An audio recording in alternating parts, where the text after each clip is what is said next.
Hello, welcome to another piano lesson with Richard Yang. Today is going to be Departures from Guilty Crown. It's a very, very beautiful piece of song, and according to Animenz, this is one that helped him, step up another level in terms of arranging this kind of music. Right? It's a very slow up front, and then there's a slightly jazzy twist later on. It's very, very cool. And it might sound very crazy. Like to me, this was very intimidated at first. When I listened to the recording, I was thinking, how am I gonna count this stuff, right? So I'm gonna give you the answer up front. It's gonna sound really stupid, but there are 4/16 notes in a beat. Okay, this is such a profound and simple thing. So remember, if you're a beginner, count in 16th notes, okay? One at a time. And then once you know a little more, once you're more comfortable, then you count in 8th. And then when you are, fairly comfortable with the whole piece, then you can start to count in quarter notes, okay? That's the progression. So if you're just starting, you want to count 16th notes, individually, right? So for example, in the beginning, right?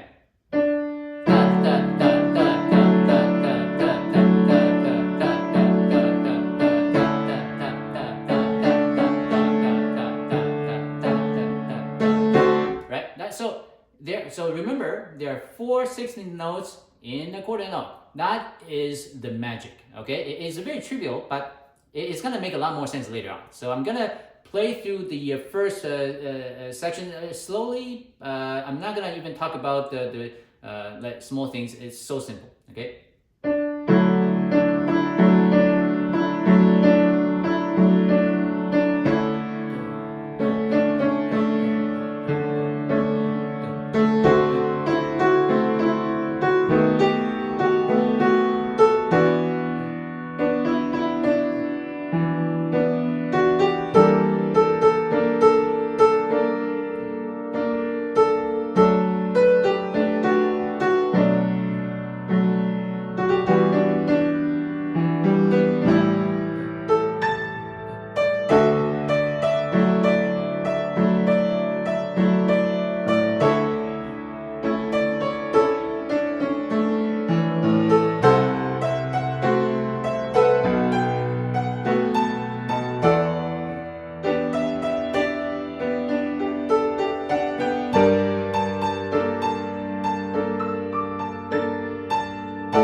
So that one, I just you need to be absolutely 100% convinced of the rhythm of what you're playing. Okay, at least for this portion. So if you want to be able to play the rest of the piece, you need to play up to this point perfectly. Okay, if you can do that, then this song is for you.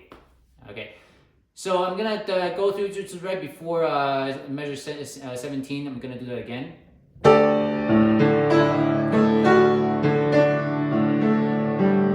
Spend some time,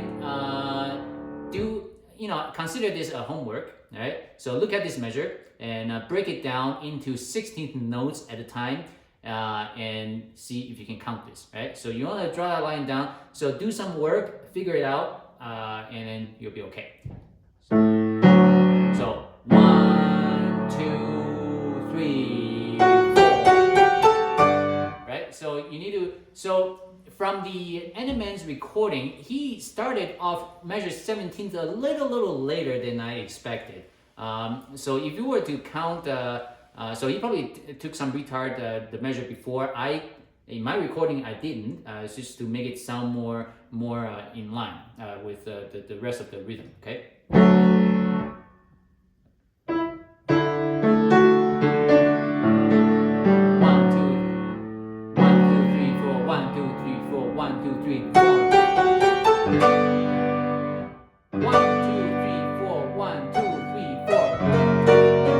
Right? So again, the counting is all about